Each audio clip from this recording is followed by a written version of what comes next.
నమస్తే TV triple 9 news ఇక వార్తల్లోని వివరాలు చూద్దాం. భద్రాద్రి కొత్తగూడెం జిల్లా ఇల్లందు ఎమ్మెల్యే కోరం కనకయ్య క్యాంప్ కార్యాలయం నందు ఈ రోజు Illandu youth Congress president Sumith Kori ఆధ్వర్యంలో మహబూబాబాద్ పార్లమెంటు అభ్యర్థి పోరిక బలరాం నాయక్ గెలుపుని ఆకాంక్షిస్తూ మహబూబాబాద్ పార్లమెంట్ ఇల్లందు నియోజకవర్గ స్థాయి యూత్ ప్రత్యేక సమావేశం ఏర్పాటు చేశారు.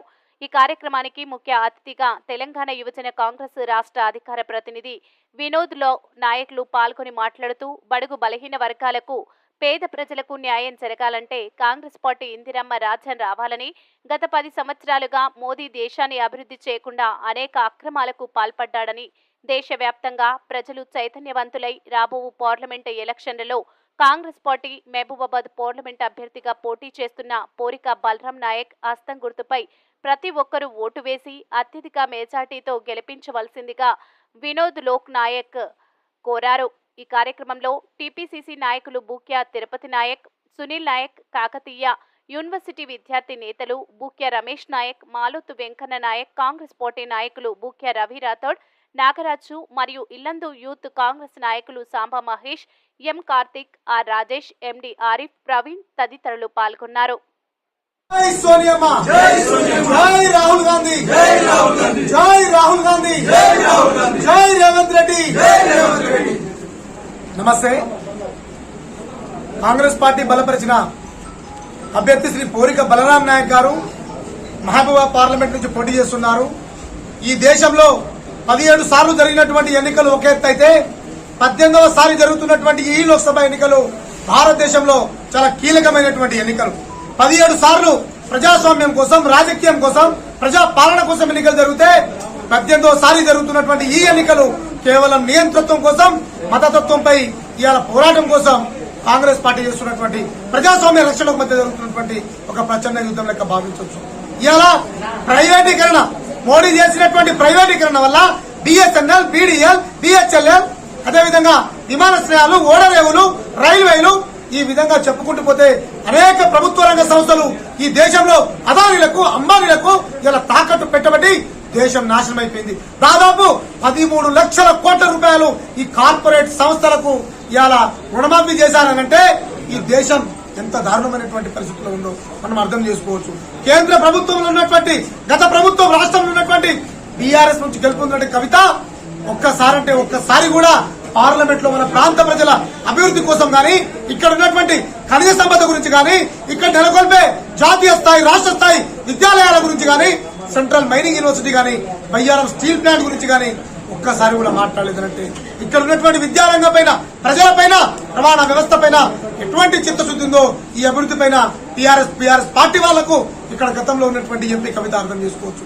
ఇక్కడ నుంచి గతంలో పోటీ చేసినటువంటి సీతారాం నాయక్ రిజర్వేషన్ల కోసం నా పోరాటం, ఇవాళ గిరిజనుల కోసం నా పోరాటం అని చెప్పి అదే రిజర్వేషన్లకు వ్యతిరేకమైన, అదే రాజ్యాంగానికి వ్యతిరేకమైనటువంటి రాజ్యాంగాన్ని రద్దు చేస్తా, రిజర్వేషన్లు రద్దు చేస్తా అని తిరిగేటువంటి మోడీతో చేతులు కలిపి ఇక్కడ పోటీ చేస్తున్నారు. సిగ్గుండాల సీతారాం నాయక్ ఒక ప్రొఫెసర్ అని చెప్పి, ఒక మేధావి అని చెప్పి యూనివర్సిటీలో మా బిడ్డల ప్రాణాలను బలిదీసి మాకున్నటువంటి భవిష్యత్తును త్యాగం చేసేలా నువ్వు మమ్మల్ని ఆగం చేసినావు. నువ్వు ఇంకా ఏ ముఖం చూసి ఈ పార్లమెంట్ లో పోటీ చేస్తున్నావు అని చెప్పి కూడా సూటిగా ప్రశ్నిస్తా ఉన్నాం. ఇక్కడ ఉన్నటువంటి కాంగ్రెస్ పార్టీ అభ్యర్థి బలరాం నాయక్ గారు గతంలో ఒక్కసారి గెలిస్తే కాంగ్రెస్ పార్టీ గిరిజన బిడ్డ అని చెప్పి అవకాశం ఇచ్చి దేశంలోనే అత్యున్నత పరిస్థితి ఉన్నటువంటి పొజిషన్ ఉన్నటువంటి కేంద్ర మంత్రి పదవిని మన పార్లమెంట్ బిడ్డకు అవకాశం ఇప్పించింది. అంటే గిరిజనుల పైన, మన ప్రాంతం పైన మనకున్నటువంటి ఈ అవకాశ అభివృద్ధి పైన కాంగ్రెస్ పార్టీ కేంద్ర నాయకత్వానికి చాలా చిత్తశుద్ధి ఉంది మిత్రులారా. అందుకే ఈ ఎన్నికల్లో పార్టీలకు అతీతంగా, ప్రజలకు అతీతంగా, కులాలకు అతీతంగా, మతాలకు అతీతంగా ఇలా బలరాం నాయక్ గారిని బలపరచాల్సినటువంటి అవసరం అందరి మీద ఉంది. ఇవాళ -13 డిగ్రీల చలిలో మణిపూర్ నుంచి ముంబై వరకు, కన్యాకుమారి నుంచి కాశ్మీర్ వరకు ఇలా దేశంలో ఉండేటువంటి ప్రజాస్వామ్యాన్ని రక్షించాలని చెప్పి కేవలం 22 మంది దగ్గర ఉన్నటువంటి డబ్బు ఈ దేశంలో 70 కోట్లతో సమానం. ఆ 22 మంది కార్పొరేటర్లు కొమ్ము కాసి డబ్బుతో మళ్లీ మోడీ ఈ దేశంలో గెలవాలని ప్రయత్నం చేస్తున్నారు. కాబట్టి ఈ దేశ ప్రజలారా, మానుకోట పార్లమెంట్ ప్రజలారా, ఈ ఇల్లందు పట్టణ ప్రజలారా, నియోజకవర్గ ప్రజలారా, దయచేసి మీకు విజ్ఞప్తి చేస్తున్నాం. ప్రతి ఒక్కరం కూడా సైనికుల్లా పోరాడదాం. కాంగ్రెస్ పార్టీ ఈ దేశంలో ఉన్నటువంటి పేదలకు భూమిని ఇచ్చినటువంటి పార్టీ. కాంగ్రెస్ పార్టీ ఈ దేశంలో రైతులకు నీటిపారుదల ప్రాజెక్టులను కట్టించింది కాంగ్రెస్ పార్టీ. కాంగ్రెస్ పార్టీ గరీబీ హఠావ్ అని చెప్పి ఇందిరాగాంధీ నేతృత్వంలో ఇలా సీలింగ్ యాక్ట్ తీసుకొచ్చి పేదలకు భూములను పంచిపెట్టినటువంటి పార్టీ. ఇలా రాజీవ్ గాంధీ గారి నేతృత్వంలో ఐటీ రంగాన్ని ఈ దేశంలో ప్రవేశపెట్టినటువంటి పార్టీ. పేదరికం వెళ్లిపోవాలని చెప్పి, ఉపాధి దొరకాలని చెప్పి ఉపాధి హామీ పథకాన్ని తీసుకొచ్చిందే కాంగ్రెస్ పార్టీ. ఈ విధంగా చెప్పుకుంటూ పోతే దేశంలో ఉన్నటువంటి అనేకమైనటువంటి అభివృద్ధిని కాంగ్రెస్ పార్టీ ముందుండి ఈ దేశానికి స్వాతంత్ర్యం తెచ్చి రక్షణగా నిలిచి ఈ రాష్ట్రం కోసం, దేశం కోసం అనేక కలలు కన్నటువంటి మళ్ళాంటి శ్రామిక, కార్మిక, యువజన, మహిళా వర్గాలకు ఇవాళ కాంగ్రెస్ పార్టీ ముందుంది, పనిచేసింది. రాజకీయ అవకాశాలను కోల్పోతూ కూడా ఆనాడు సోనియా గాంధీ రాజకీయంతో అవసరం లేదు, నా బిడ్డలు ప్రాణాలు కోల్పోతున్నారు, తెలంగాణ కోరుకుంటున్నారు, తెలంగాణ రాష్ట్రం ఇవ్వాలని చెప్పి రాజకీయ అవకాశాలను దూరం పెట్టి కూడా తెలంగాణ రాష్ట్రం ఇచ్చింది. కాబట్టి రేవంత్ రెడ్డి గారు చెప్పినట్టు ఒకటే లెక్క 14 పక్క, ఒకటే లెక్క 14 సీట్లతో సోనియామ్మకు, రాహుల్ గాంధీ గారికి, కేంద్ర నాయకత్వానికి, రాహుల్ గాంధీ గారి నేతృత్వంలో ఇండియా కూటమికి మనం బహుమతిగా తెలంగాణ రాష్ట్రం నుంచి మనం 14 సీట్లను బహుమతిగా ఇస్తూ ఈ ప్రాంతంలో ఉన్నటువంటి ఇవాళ భోలాశంకరుడు అనేటటువంటి ఒక బిడ్డ బలరాం నాయక్ గారికి అత్యధిక 2 లక్షల మేయాటితో గెలిపించాలని చెప్పి ఈ రోజు ఇల్లందు పట్టణంలో మా యూత్ కాంగ్రెస్ మిత్రుడు ఇవాళ కోరి ఆధ్వర్యంలో నడుస్తున్నటువంటి ఈ కార్యక్రమానికి ఆహ్వానించినందుకు మీ అందరికీ కూడా కృతజ్ఞతలు, ధన్యవాదాలు తెలుపుకుంటూ ముగిస్తున్నాం.